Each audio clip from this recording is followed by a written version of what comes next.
So, welcome to Firelink Shrine. This is basically the hub. Our home away from home, as it were. In Lordran, level up and kindle at bonfires. Got it. So bonfires have more purposes than just sitting at and being spawn points. You can level up at them. You can kindle them, which I will explain later. Kindling is important. Or you can reverse hollowing. And reverse hollowing requires humanity, which we have, but we're not going to use this quite yet. We're also not going to level up quite yet, because something is actually level dependent around here. And the lower level you are, the better off you are. So, let's talk to this fella right here. Oh, hey, he doesn't look as sick anymore. In the old version of the game, he looked like kind of pale. But in this game, he looks pretty good. Well, what do we have here? You must be a new arrival. Let me guess. Fate of the undead, right? Well, you're not the first. But there's no salvation here. You'd have done better to rot in the undead asylum. But too late now. Well, since you're here, let me help you out. There are, actually, 2 bells of awakening. One's up above in the undead church. The other is far, far below, in the ruins at the base of Blight Town. Ring them both, and something happens. Brilliant, right? Not much to go on, but I have a feeling that won't stop you. So, off you go. It is why you came, isn't it? To this accursed land of the undead? Alright, so Oscar didn't know, but there are actually 2 bells of awakening that we have to ring in order to progress. So that's our mission. We have to go up to the church and down below, somewhere, right here, to go ring both bells of awakening to do something. Ah, your face. You're practically hollow. But who knows? Going hollow could solve quite a bit.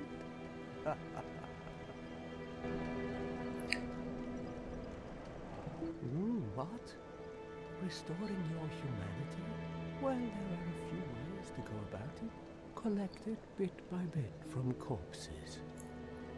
Or you can butter up a cleric and get yourself summoned.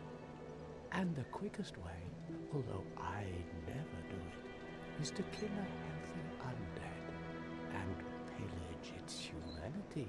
Coveting thy neighbor is only human, after all. Yeah, so when he says that, your first instinct would be to, attack him and take his humanity, but, he will kick your ass, and then he'll be aggressive for you, basically the entire game, so don't do it. What are you looking at? Don't try anything clever. You might regret it.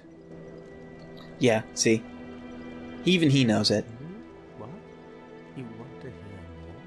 Oh, that's all we need. Another inquisitive soul. Well, listen carefully then. One of the bells is up above in the undead church, but the lift is broken. You'll have to climb the stairs up the ruins and access the undead burg through the waterway. The other bell is back down below the undead burg, within the plague-infested Blight Town. But I'd die again before I step foot in that cesspool. So, for being kind of a jerk, he's actually very helpful. He just gave us 2 major hints, you want to go up that way, through the aqueduct, into the Undead Burg, and then from there you can go around into the church. And then, from the Burg, you can also go down into Blight Town, which is awful. Bloody hell, what is it now? You ask too many questions. Okay, he's exhausted all of his, dialogue. Actually, I want to see something, hold on. Ah, they didn't fix it. Okay, so watch. When you run, get into the stance, and then you gloop. Watch again. Gloop. And again. Gloop.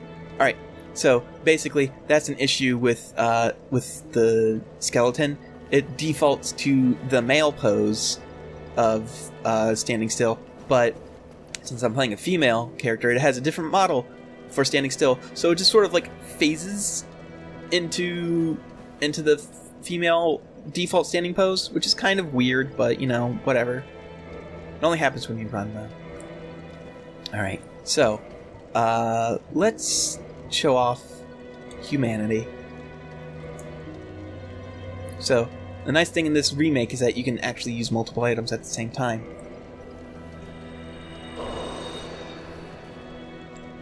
So up in that corner here, which I'm providing a useful graphic in post, is the number 1. And that's how many humanities we have currently on our health. However, we can reverse the hollowing by spending a humanity and basically throwing it into the fire.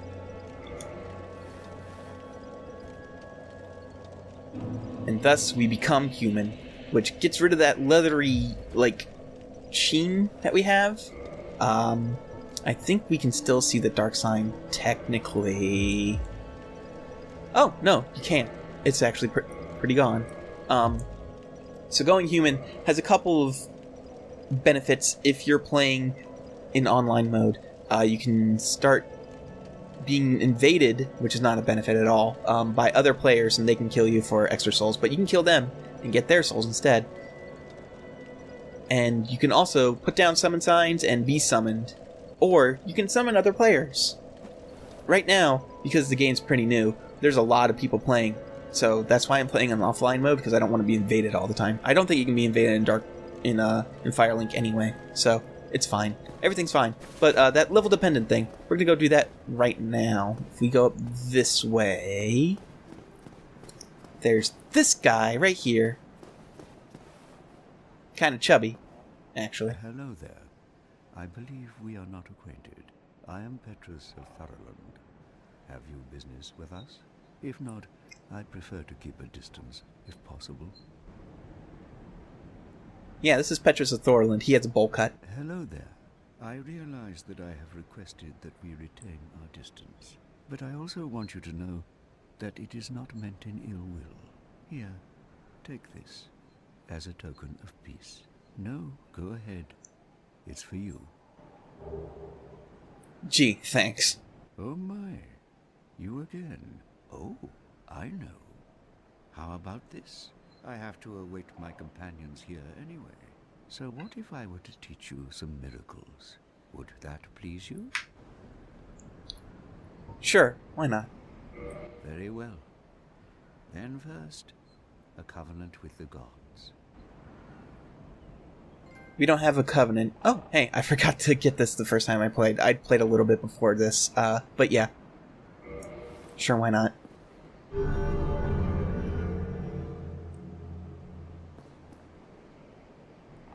Now let me share my miracles. Only their ultimate effectiveness will be determined by your efforts and your faith. So, we've entered a covenant, so he's going to sell us miracles. And miracles are basically, if you've ever played Dungeons and Dragons, it's divine magic. So, there's a bunch of miracles here that we can learn. Except we can't because our faith score is actually pretty garbage. I'll provide a timestamp if you don't want to listen to me reading every single solitary description here, because I'm about to do that. So go to here if you want to skip all that. Great Heal Excript borrows from only several verses of Great Heal. As a result, it can only be cast a few dark times. Would normally link to one's homeland, only the Curse of the Undead has distorted its power, redirecting casters to a bonfire. Or perhaps for undead, this serves as home. This quickly acting miracle inflicts no damage, but propels foes back and defends against arrows.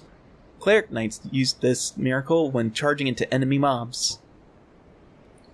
Guidance facilitates communication between undead, but their value varies greatly. A balance of faith and wisdom is required. To cast a miracle, the caster learns a tale of the gods and says a prayer to the blessed by its revelations. Heal is the shortest of such miracles. So, basically... Yeah, right. Then there's talismans. You have to use talismans in order to cast miracles. Medium for casting miracles of the gods. Standard talisman issued to common believers. Equip talisman to cast miracles. Attune miracles from a scroll at the bonfire. Yeah, okay. Medium for casting miracles of the gods. This talisman is only granted to high-ranking Firelink clerics, has high miracle adjustment, which, thanks to divine protection, is not dependent on faith. But we don't really need to buy anything from him. So, he also has this thing, Learn Gesture. This is the best thing ever. And then we can't learn it anymore. But we can talk to him still. My companions are Milady and her young knights. She is young, but burdened by an undead mission. We are her defenses, to keep her from harm. An undead mission? Regrettably, I cannot share that with you. But you are my pupil. Perhaps if you show your faith. So, this is the level dependent thing. He wants our level of souls times 100. So, by leveling up, you actually make this more expensive. And since I'm a pyromancer to start at level 1, this is the cheapest way we can learn about this undead mission. Very well. I can surely tell you, of all people, undead clerics are given a mission to seek kindling. Kindling is the art of feeding bonfires with humanity. Through kindling, we shall one day be granted magnificent powers. Come again. The effectiveness of the teachings depend upon your faith. And that's actually true. Faith is a stat in this game, so if you don't put points into it, you can't cast miracles well. And since I'm not really going for that, we won't be putting a lot of points into faith. But for right now, let's actually level up and use these souls, because I'm about to go do something incredibly stupid, and I'm worried about losing them. So, alright, so there's a bunch of stats here. They're all pretty not useless. They're all pretty useful depending on your build, except resistance. Resistance is a dumb stat. Never put anything into resistance. Resistance is literally useless. It just boosts how much damage you can take before you're poisoned. Vitality is how much health you get. Attunement is the number of spells that you can cast. Endurance does a lot of stuff, actually. I'll go into Endurance a little bit later because it just does so much. Strength is for strength-based weapons. Dexterity is for dexterity-based weapons. Resistance, as I explained, is useless. Intelligence is for casting arcane magic. Faith is used for casting miracles. Now, you may notice that I said that there's nothing here for pyromancy, because pyromancy does not scale off a stat. It's just like a weapon. You just upgrade it through various means that you unlock later. Now, endurance does a lot. For instance, you see that it ups our stamina and our equip load. Now, stamina is pretty easy to understand. That's that green bar. But its equip load is how much you can equip on yourself before you just can't move anymore. It also determines what kind of roll you have for dodging. There are 3 different kinds. There's fast, medium, and heavy. Heavy is garbage. Don't ever use heavy. It just sucks. It has the least amount of invincibility frames. Medium and light are pretty good, though. I typically prefer having the quick roll, because quick rolls have the most invulnerability frames. They shoot you the fastest, and they have the least amount of recovery frames. But medium's also pretty good. You can get by with medium pretty well. For now, I'm gonna put stuff into Dex and then Strength.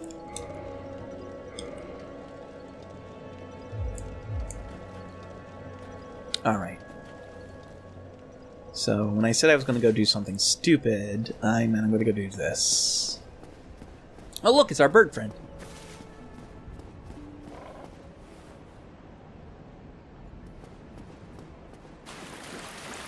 So this chest over here is actually quite interesting. Also, Look at this cool statue. One of the gods, perhaps? I don't know. This statue's actually never really explained. That's the nice thing about these games. They don't explain everything. They don't explain, like, oh, this is the goddess of fertility, so why she's holding the baby, and she's also a nature goddess, which is why she's sitting on a tree. It's just like, it lets you, like, determine your own theories about it, which is nice. I'm gonna try not to do too many theory crafting things in this LP, mostly because that's really lame. But this chest right here is interesting, because if you lose a story's, like, centric item, it will appear in this chest. So that way you can keep progressing.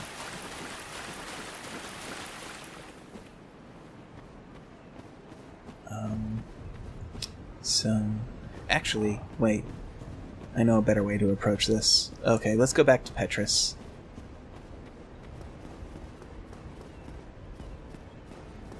Oh, you may notice that running also consumes stamina, so you can't run forever, unfortunately.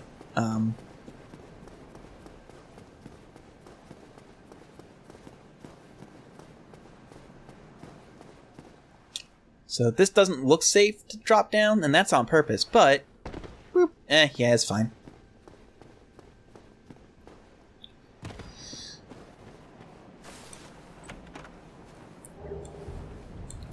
Okay, the homeward bone's important, so I'm gonna... First I'm gonna read the description of the homeward bone.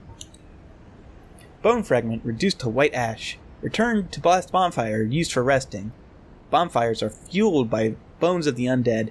In rare cases, the strong urge of their previous owners to seek bonfires enchants their bones with the homeward instinct.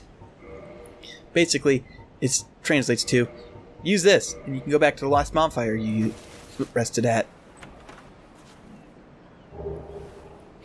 We've got the Morningstar and the Talisman. I've already read this stuff for the for the Talisman, not the Morningstar, but the Talisman, but I have not read for the Morningstar.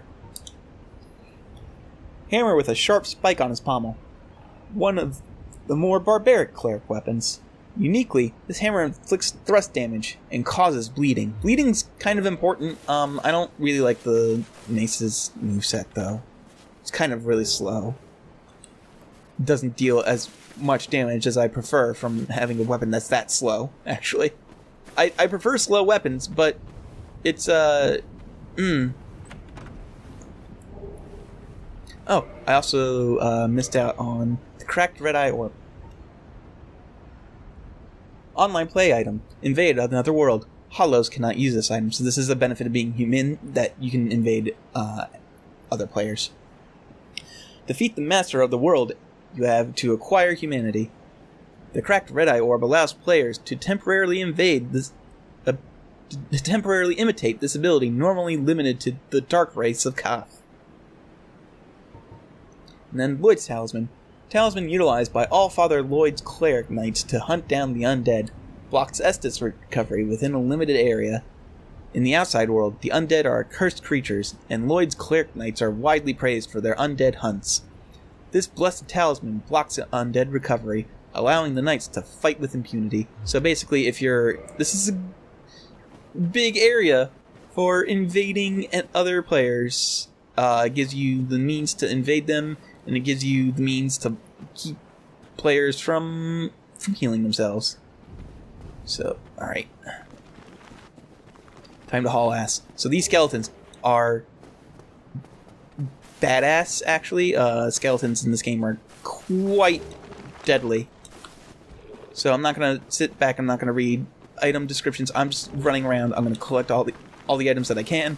Hope I get out of here alive. And if not, I only lose 118 souls.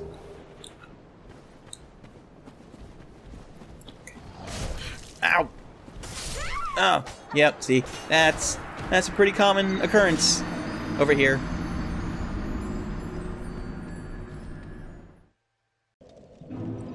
Anyway, so, yeah, we lost our souls.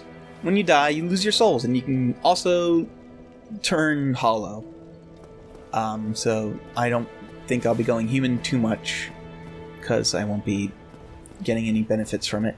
There's a couple more items over there, though, so I'm going to make another death run.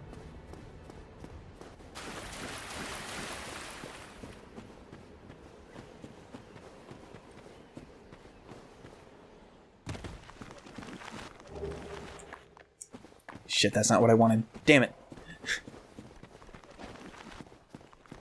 I think this is it right here. Okay, yeah.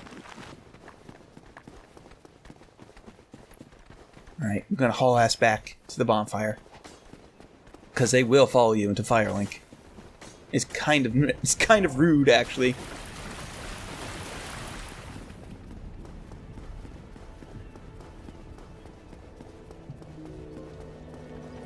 And there we go. So another thing that the bonfires do is that they respawn all the enemies that you've killed, but any enemies that you've aggroed return to their default positions. So I got a bunch of items from over there, so let's see if I can't find them. Binoculars, here we are. Binoculars made of brass, used to peer at distant scenery. This advanced device was built by a famous craftsman of Astora. Its utility is singular, but its applications many. The value of these specs greatly depend on the imagination of their owner. Oh, that's right, we also got a copper coin from Petrus there. Coin made of copper. Its face shows Old Man McLoyth, god of medicine and drink. Even coins of great value in the world of men have little value in Lordran, where the accepted currency is souls. Those who dream of returning to the outside world are found carrying these around. So basically, Petrus is here, and he doesn't want to be here. He's really looking forward to going home, and he hates it here, probably. It probably really sucks for him. So, we also found this weapon, the Zweihander. It requires 24 strength to use, so we won't be using it for quite a while, but this is probably one of my favorite weapons in the game. One of the gigantic great swords. As the name suggests, the Zweihander is held with 2 hands, but its wielder must be inhumanly strong. It is this great weight that sends foes flying when hit solidly. And then we also found the wing spear, a long hilted spear with barbed point, long reach, and can be used with shields up, effective against hard exteriors and hits for high damage at the right moment of an enemy's swing, but the radius is small and is easily blocked by shields. So the benefit of using spears is that even though they kind of suck attack-wise, if you hit them right, then it deals a lot of damage, and also you can use them with shields up, which is nice. The Caduceus Round Shield. Round wooden shield crafted in Lordran, decorated by an ancient Voodoo Caduceus. The great trees of Lordran are distant offspring of the great stone arch trees. This shield inherits their properties, and the wood greatly reduces magic damage. If I was using shields, this would be a straight upgrade to my cracked round shield. And that's it. There is something else we can do, though. There's a person down here that we haven't talked to yet. No response. She cannot speak. Oh. Yeah, so she has one purpose, and that's to reinforce the Estus Flask. She literally cannot speak. Her tongue has been cut out. That's why. Kind of rude, but, you know.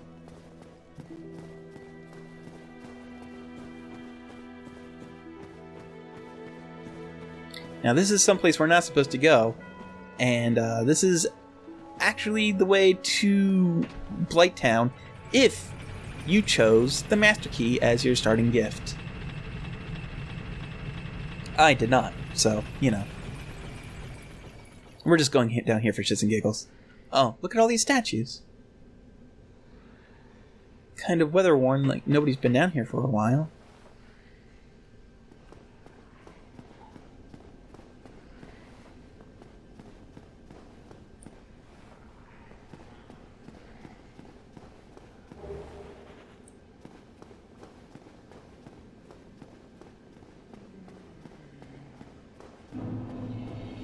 New Londo ruins. Oh. Yeah, look, this place is all flooded. What happened here? Man. Also, this is my favorite holo in the entire game. This guy's just chilling. Look at him.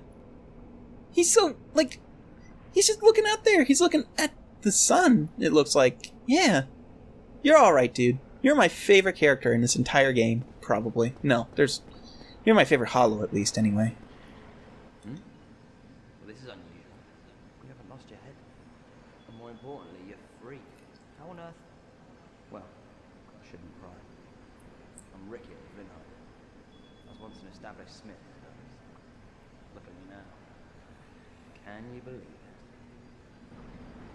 it? So that's a reference to Berserk. The director of this game, Hidetaka Miyazaki, loves Berserk. In fact, I'm pretty sure Dark Souls was a Berserk game before they knew they didn't get the rights, and he just changed some stuff around.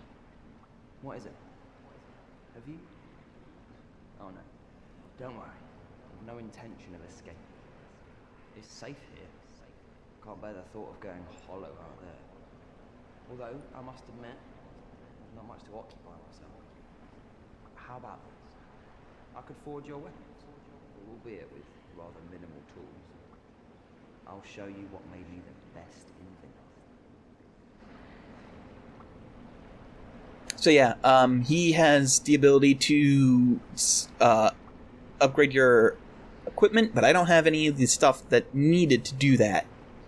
However, he does have some stuff to buy, and it's actually spells and catalysts, which you need to cast spells. Actually, let's read Soul Arrow first.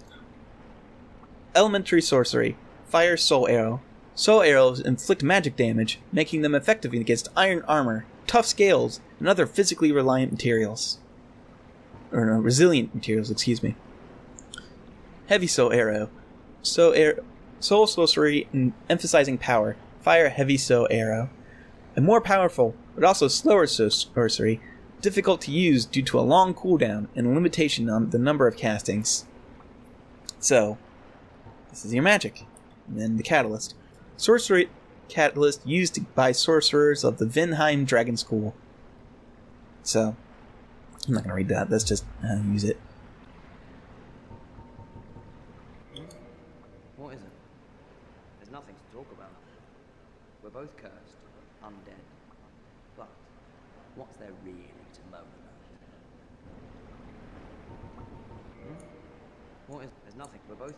Alright, so he has nothing else to say. Soon. Smithing helps soothe my nerves. Don't let me wither away out of idleness. So that's an important thing that he just gave us. Not an actual physical thing, but information. An undead with a mission keeps it from turning into this, essentially. Or they're just sitting around doing nothing. That's what going hollow is. You have no purpose in life. So you just stand around, you do nothing, you become mindless. We just got the S-Dock, so let's find that in here. The largest of the thrusting swords can pierce an armored knight in one thrust.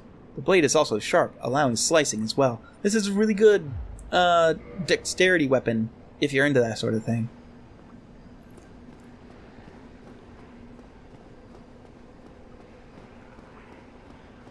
Now, here's a jar with an undead in it, and we could swing our weapon at it, but there's a better way of getting rid of that.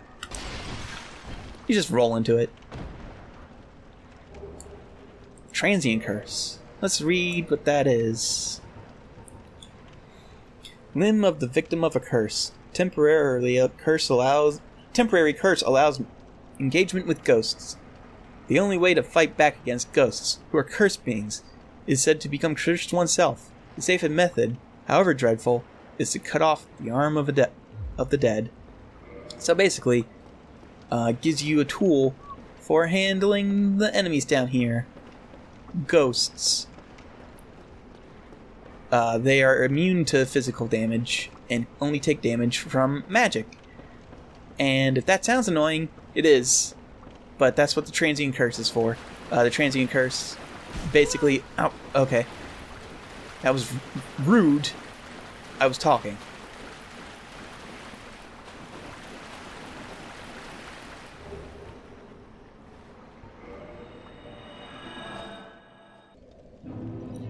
So the Transient Curse allows you to hit ghosts with weapons. Also, using a home or bone returns you to the last bonfire you used, but you don't lose humanity or souls. However, I didn't have any, so I kind of wasted that. I could have just used the Dark Sign. Oh well.